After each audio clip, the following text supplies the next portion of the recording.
Hey folks, this is Waylon and Andrea Rose. Hello. Andrea is the rare part 2. It's amazing. I can't believe it. I'm Yeah. so excited to be back. We're in my kind of eco-built house in Boulder, Colorado, and we're here to talk about all things eco, zero waste, vegan, water use, composting, happiness like in Finland or Norway. So Andrea, when we talked last time, for like an hour. It was such a good conversation. Yes. So thank you for coming back. Yeah, thank you for having me back. I'm so excited to be here. Do you know what the most eco item is? Most green item? Reuse. One that you don't buy, one you already have. Yay. So what I love about you, I want to like pump you up like a bike tire, is you care. So I think, I don't know how many people care out there. I honestly get sad about it sometimes, but it's so fun to care. Mm-hmm. And why do you care? Why do you enjoy it? How do we get some of that? I don't know. I just feel like the bad feeling that I get if something is not something that I agree with or that I like. Yeah. I try to avoid that and try to get good feelings by doing something positive. Yeah. That I'm giving back. So not taking, I'm giving back. So I try to have that feeling more often. Yeah. And avoid the feelings of regret or negativity or like I shouldn't be doing this. I should be stuff that I feel great about and positive about. And so. But your idea of doing something that feels good versus bad is literally the opposite of society's. Society says if I want to feel good, positivity, good vibes only, I want good for me. And I want to push away bad. It's what I call gated community spirituality, where it's like good vibes only and push away everything else. Mm-hmm. But the Buddhist notion is exactly what you said. If you want to be happy, you try to do good things and be kind, and it's a virtuous cycle, right? And if you want to be unhappy, you just obsess about yourself. Right, and also trying to keep up with the Joneses and trying to have all the same, like a lot of these communities are all the same houses. Like they wouldn't even dream of having a different out of color window or something or artwork. Yeah. And so I think a lot of people are used to that because they don't challenge that. Right. They don't challenge their HOAs or anything like that to change anything. So you have to cut the lawn. And some of them do challenge HOAs, and it's so frustrating. I've had friends like fight with HOAs about spraying pesticides or cutting down beautiful trees or whatever. Or trying to grow food in your yard. The food not trying to hang lawns. your laundry, Oh, all these things. So it's a constant struggle to try to find ways around these things. An HOA is a housing association organization. Is basically like when people live in condos and apartment buildings. Even houses like housing with a development, they have certain rules on paint colors, and they don't really want you to. At least in the U.S., we call them HOAs, housing something associations. You usually pay a monthly fee, and they maintain the grounds. Right, they cut your shrubs, and they don't allow you to do weird stuff.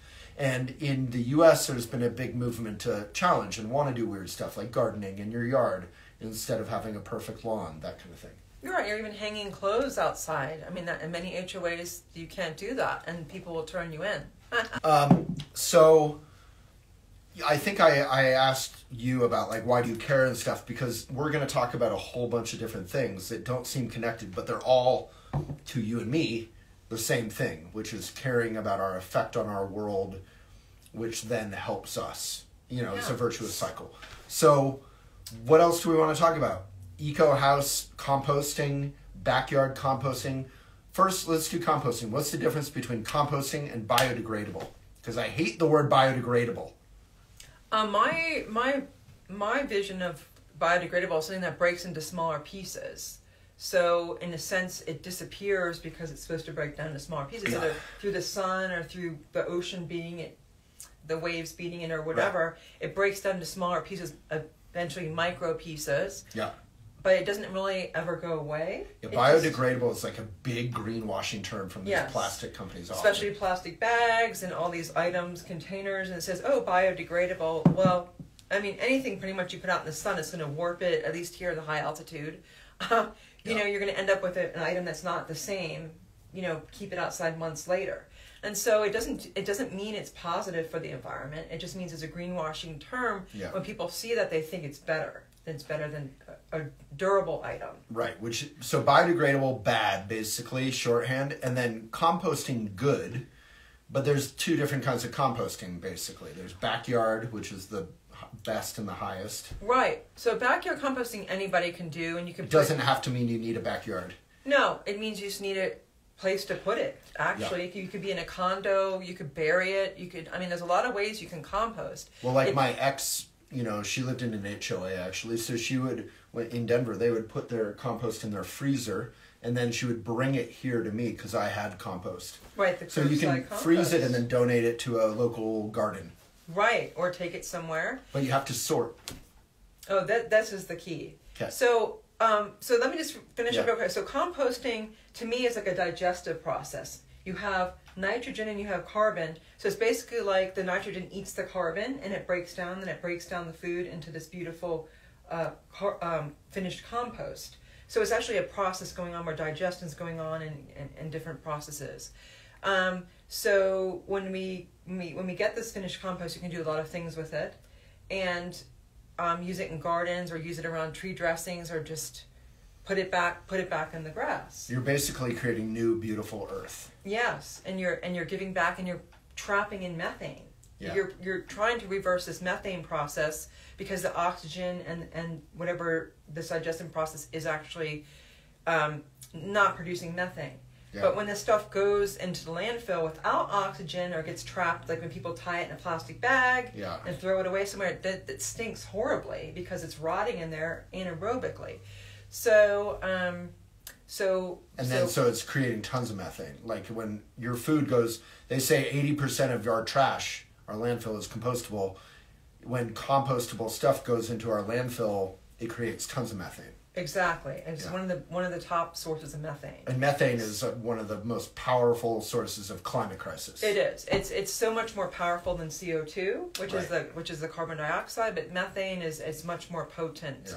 Yeah. And so that's naturally also produced by livestock and so it's such an extreme thing. You can make great new earth, and you can almost reverse climate change, or if you compost. Yeah. Or if you put all your compostable stuff in your landfill, you're creating methane, which is awful. It's like a very extreme change. Yeah. So one of my motivating factors, as you asked me earlier, is I always say, am I a part of the problem or part of the solution? Mm-hmm. And I really try to be more part of the solution rather than part of the problem. And part of that is making sure that I properly dispose of my own trash. I can control. I can't control the neighbor's trash. I can't control the restaurant's trash. I can control my trash. So the next thing, cue in, is about the sorting. So I just want to share with everyone this devastating news that happened in Colorado. We used to have curbside compost in many towns, and Boulder is growing. And that made it so easy to compost. And for you could businesses at restaurants. Restaurants and businesses. So it was actually, they were working on being a city ordinance where they had to properly dispose of their waste. And they put this whole push in to use compostable containers. And so it's actually like, wow, this is going to be a model city for rest of the country, if not further than that. And this was going on for maybe 5-6 years or so, this model program, and then all of a sudden it ended. I mean, I had no idea. You mentioned it last time in part 1 about Boulder ending composting, and I didn't think that was possible because it was such an important part to be a zero waste city. And someone said here sorting is confusing. Like, I get it. So because people don't sort. So this is what happened in Boulder, is it was not being sorted. And last year they put out a plea, please do a better job sorting. This is, because the compost is food waste and paper waste and organic waste, really, leaves.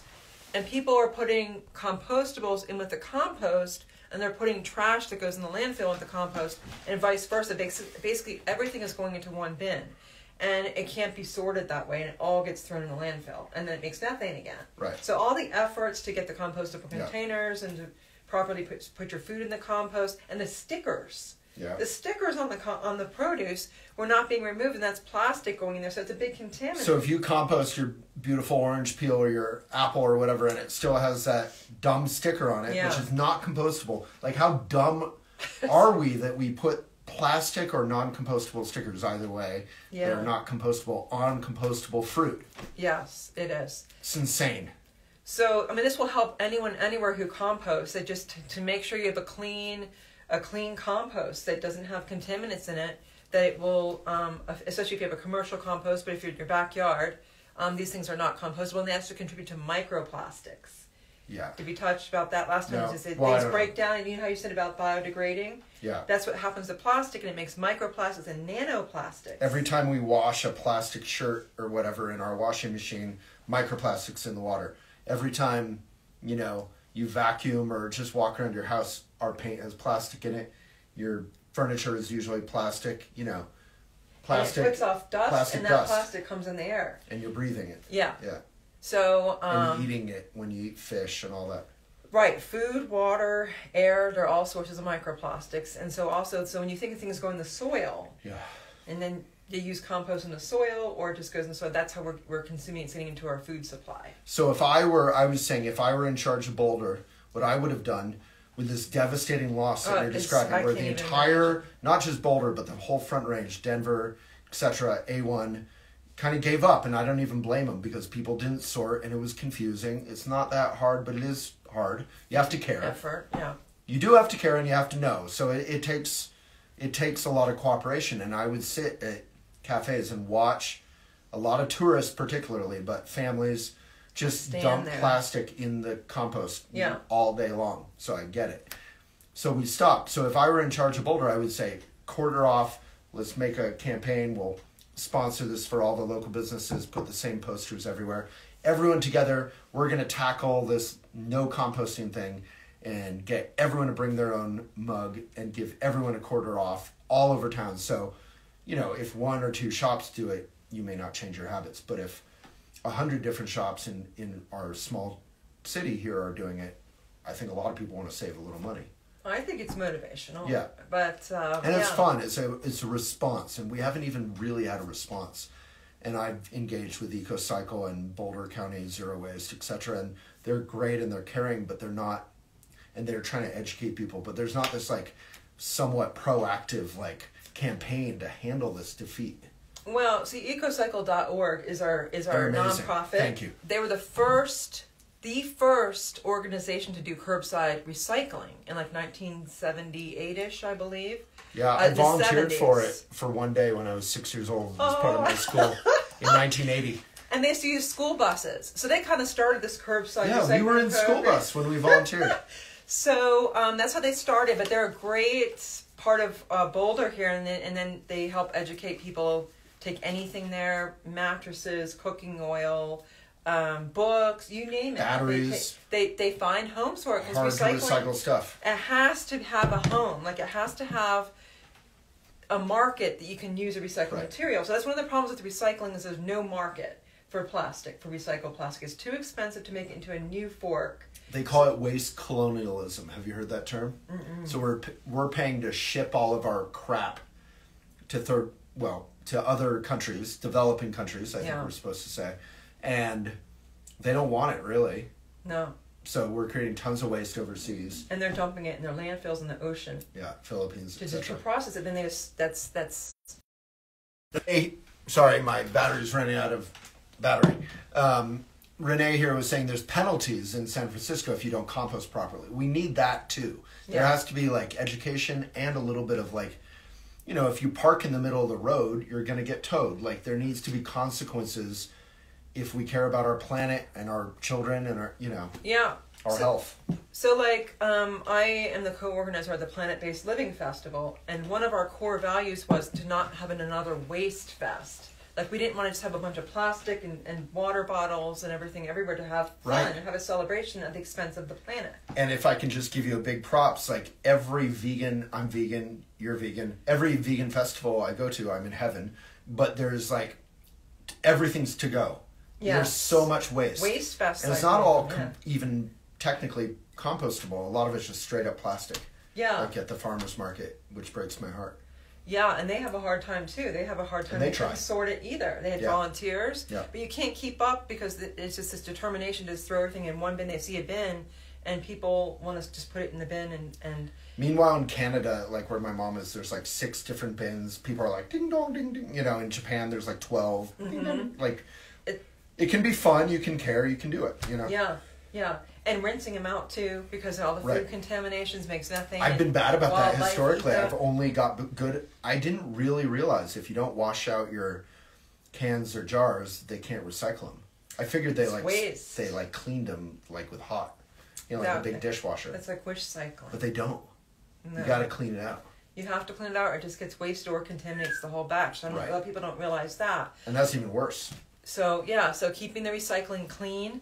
It also attracts bees and wildlife. They get their heads stuck in peanut butter jars. You've seen those on social media because when we have our food waste in these recyclable containers, we need to make sure that they're clean. So just everyone could do a better job upping their game with making sure that resources actually get recycled. Yeah. And part of that too is buying recycled products made with recycled or refurbished items because that keeps a demand for a market for recycled products.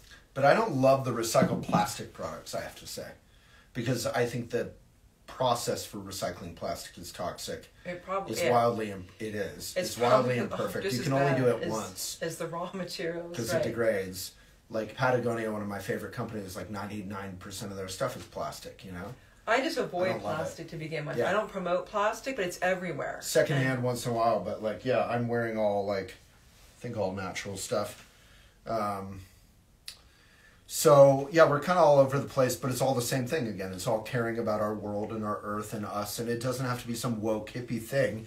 It's just caring about our children and our world.